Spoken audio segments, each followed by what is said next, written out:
नमस्कार दोस्तों, स्वागत है आपका मेरे यूट्यूब चैनल विकास में। दोस्तों, आज मैं आपके लिए जनरल साइंस के मोस्ट इंपॉर्टेंट क्वेश्चंस को लेकर आया हूं। यह विज्ञान श्रृंखला का छठा पार्ट है। इससे पहले 5 पार्ट मैंने अपने चैनल पर अपलोड कर दिए हैं। अगर वो आपने ना देखे हो तो आप उन्हें भी जाकर देख लें। सारे ही क्वेश्चन बहुत ही इंपॉर्टेंट हैं, किसी न किसी एग्जाम में आए हुए हैं या जिनके क्वेश्चन के किसी न एग्जाम में आने के चांसेस हैं। तो सारे ही क्वेश्चन बहुत इंपॉर्टेंट हैं। सारे क्वेश्चन को आप अच्छे तरीके से पढ़ें, अच्छे तरीके से याद कर लें। दोस्तों, स्टार्ट करते हैं। देखो दोस्तों, पहला क्वेश्चन है आवर्तकाल निर्भर करता है। सॉरी, यहाँ पे निर्भर करता की जगह पे निर्भर नहीं करता है लिख लीजिए कि निर्भर नहीं करता, यानी किस चीज़ पे आवर्तकाल निर्भर नहीं करता है। तो आपके ऑप्शन है द्रव्यमान पे, आयतन पे, घनत्व पे या क्षेत्रफल पे। यानी कि आपका आंसर होगा कि द्रव्यमान पर निर्भर नहीं करता है। यानी कि अगर द्रव्यमान बढ़ जाए या घट जाए तो लोलक के आवर्तकाल पर कोई प्रभाव नहीं पड़ेगा। अगर लंबाई की बात करें तो लंबाई के बढ़ने से और घटने से आवर्तकाल पर प्रभाव पड़ता है। यानी लंबाई अगर बढ़ जाए तो आवर्तकाल बढ़ जाता है और लंबाई अगर घट जाए तो आवर्तकाल घट जाता है। यही कारण है कि लोलक की लंबाई गर्मियों में बढ़ जाती है, जिसके कारण उसका आवर्तकाल बढ़ जाता है, और सर्दियों में लोलक की लंबाई कम हो जाती है, जिसकी वजह से आवर्तकाल घट जाता है। अगले प्रश्न में चलते हैं।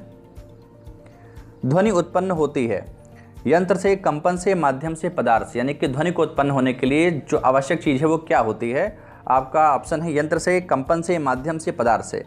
तो आंसर होगा कंपन से। यानी कि ध्वनि को उत्पन्न होने के लिए कंपन होना आवश्यक होता है। ध्वनि उत्पन्न कंपन से ही होती है। ध्वनि तरंगे अनुदैर्ध्य तरंगे होती हैं। ठीक है, ये चीज़ें आप याद रखें। अगले प्रश्न पे चलते हैं। ध्वनि के वेग पर कोई प्रभाव नहीं पड़ता। दाब का, ताप का, घनत्व का या आर्द्रता का। यानी कि ध्वनि के वेग पर किस चीज़ का प्रभाव नहीं पड़ता? आपके ऑप्शन है दाब, ताप, घनत्व, आर्द्रता। तो आंसर होगा दाब का। दाब का ध्वनि के वेग पर कोई प्रभाव नहीं पड़ता। अगर हम घनत्व की बात करें तो घनत्व ज़्यादा जहाँ होगा वहाँ पर ध्वनि का वेग ज़्यादा होगा। ताप की बात करें तो ताप के बढ़ने से अब भी ऐसा होता है, 1 डिग्री सेंटीग्रेड ताप बढ़ने पर आपका 0.61 मीटर ध्वनि का वेग प्रति सेकंड बढ़ जाता है। और आर्द्रता की बात की जाए तो आर्द्रता में भी ध्वनि का वेग बढ़ जाता है। अगले प्रश्न पे चलते हैं। 0 डिग्री सेंटीग्रेड को फ़ारेनहाइट में माप बताइए। यानी कि अगर 0 डिग्री सेंटीग्रेड हो और उसको हम फ़ारेनहाइट में कन्वर्ट करें तो वो फ़ारेनहाइट में कितने फ़ारेनहाइट होगा? ऑप्शन है 50 डिग्री, 42 डिग्री, 32 डिग्री और 36 डिग्री। तो आपका आंसर होगा 32 डिग्री। देखिए, 32 degree Fahrenheit is equal to होता है 0 डिग्री सेंटीग्रेड, क्योंकि सेंटीग्रेड पैमाना जो होता है वो 0 से शुरू होता है और फ़ारेनहाइट 32 से शुरू होता है। तो आप 32 फ़ारेनहाइट को इक्वल ले सकते हैं 0 डिग्री सेंटीग्रेड के। ठीक है, तो आपका आंसर होगा। देखिए, अगला क्वेश्चन कह रहा है कि ध्वनि ऊर्जा को विद्युत ऊर्जा में परिवर्तित करता है डायनमो, सितार, मोटर या माइक्रोफोन। तो आपका आंसर होगा माइक्रोफोन। माइक्रोफोन ध्वनि ऊर्जा को विद्युत ऊर्जा में परिवर्तित करता है। अगर हम डायनमो की बात करें तो डायनमो यांत्रिक ऊर्जा को विद्युत ऊर्जा में परिवर्तित करता है। अगर हम सितार की बात करें तो यह यांत्रिक को ध्वनि में परिवर्तित करता है, और अगर हम मोटर की बात करें तो मोटर विद्युत को यांत्रिक में परिवर्तित करता है। ठीक है, अगले प्रश्न में चलते हैं। रासायनिक समीकरण व सूत्र किसकी सहायता से लिखे जाते हैं? आपका ऑप्शन है तत्व से, परमाणु से, अणु से या पदार्थ से। ठीक है, तो क्वेश्चन है कि रासायनिक समीकरण व सूत्र किसकी सहायता से लिखे जाते हैं? तो आपका आंसर होगा अणु से। अणु से कोई भी रासायनिक सूत्र या समीकरण बनाया जाता है या लिखा जाता है। ठीक है, तत्व किसे कहते हैं? तत्व वो तत्व होते हैं जो सिंगल पाए जाते हैं, यानी अकेले पाए जाते हैं, इनमें किसी तरह का मिश्रण नहीं पाया जाता है। आपके एग्जाम्पल के तौर पे सोना, चांदी तत्व में आते हैं। ठीक है, अगले प्रश्न पे चलते हैं। कृत्रिम रूप से बनाया गया पहला तत्व कौन सा है? फ्रांसियम, टेक्टिनियम, ऑस्मियम और लिथियम। तो आपका आंसर होगा टेक्टिनियम।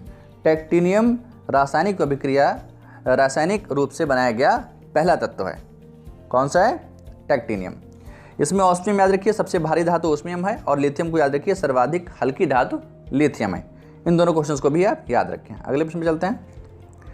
पानी में ज्वलनशील तत्व का नाम बताइए। ऐसा तत्व बताइए जो पानी में ज्वलनशील है।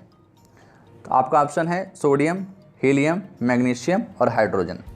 तो आपका आंसर होगा सोडियम। सोडियम एक ऐसा तत्व है जो पानी में ज्वलनशील है। अगर हम हीलियम की बात करें, हीलियम एक हल्की गैस है, जो वायु से भी हल्की होती है। हाइड्रोजन गैस को हम आवारा गैस कहते हैं, ठीक है, या भविष्य का ईंधन भी कहते हैं, ठीक है। अगले प्रश्न पे चलते हैं। कृत्रिम घी बनाने के लिए किस उत्प्रेरक का प्रयोग किया जाता है? यानी कृत्रिम घी बनाने की जो प्रक्रिया है उसमें उत्प्रेरक के रूप में किसका प्रयोग किया जाता है? लोहे के चूर्ण का, क्लोरीन का, निकिल का या आयोडीन का? तो आपका आंसर होगा निकिल का। निकिल का प्रयोग कृत्रिम घी बनाने में उत्प्रेरक के रूप में प्रयोग किया जाता है, ठीक है। अमोनिया बनाने की हैबर विधि में लोहे का चूर्ण यूज़ किया जाता है और क्लोरीन एक ऐसी गैस है जो फूलों का रंग उड़ा देती है। अगले प्रश्न में चलते हैं। रासायनिक अभिक्रिया की खोज किसने की थी? मोज़ले ने, बोहलर ने, मेंडलीफ ने या डिवोने ने? यानी कि रासायनिक अभिक्रिया की खोज की थी बोहलर ने। आपका आंसर होगा बोहलर। अगर हम मोज़ले की बात करें तो आधुनिक आवर्त सारणी जो थी, आधुनिक आवर्त सारणी वो बनाई थी मोज़ले ने और आवर्त सारणी बनाई थी मेंडलीफ ने, ठीक है। और त्रिक का नियम ये दिया था किसने? डिबोर्ने ने। अगले प्रश्न पे चलते हैं। जंतु कोशिका में अनुपस्थित होता है, यानी ऐसी कौन सी चीज़ होती है जो जंतु कोशिका में नहीं होती? तो आपका आंसर होगा कोशिका झिल्ली, माइटोकॉन्ड्रिया, कोशिका भित्ति या केंद्रक। तो जंतु कोशिका में कोशिका भित्ति नहीं होती। कोशिका भित्ति सिर्फ पादप कोशिकाओं में होती है और यह सेल्यूलोज की बनी होती है, ठीक है, ये सेल्यूलोज की बनी होती है। अगर बाकी ऑप्शन की बात करें तो कोशिका झिल्ली दोनों में पाई जाती है या अर्धपारगम्य होती है, यानी कुछ पदार्थों को ये अंदर आने देती है और कुछ पदार्थों को ये बाहर जाने देती है। माइटोकॉन्ड्रिया को श्वसन केंद्र कहते हैं और केंद्रक महत्वपूर्ण भाग होता है कोशिका का, सारे कार्यों का संचालन यहीं से होता है। अगले प्रश्न में चलते हैं। किसका उच्च स्तर पर सेवन करने से मधुमेह हो जाता है?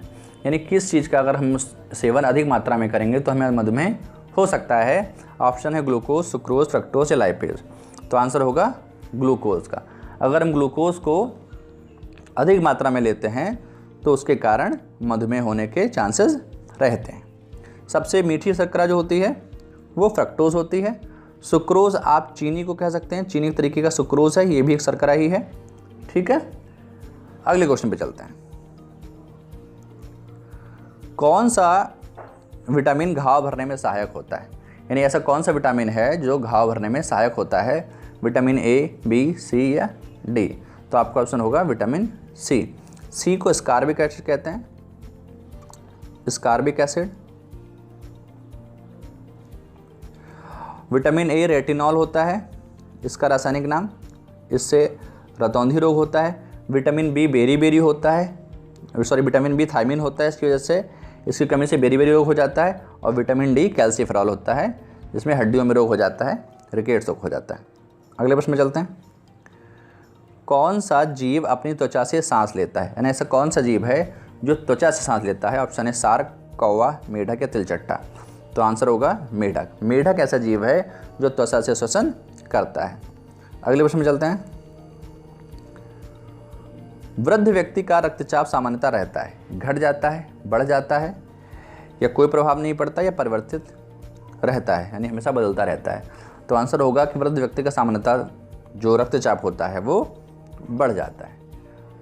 तो आपका आंसर बढ़ जाना होगा, इस चीज़ को आप याद रखें। देखिए दोस्तों, सारे क्वेश्चन बहुत इंपॉर्टेंट थे और सारे क्वेश्चन आप अच्छी तरीके से याद कर लीजिए। दोस्तों, अगर आपको वीडियो अच्छा लगा तो प्लीज़ चैनल को सब्सक्राइब कर दीजिए, वीडियो को लाइक कर दीजिए और शेयर कर दीजिए। वीडियो देखने के लिए धन्यवाद।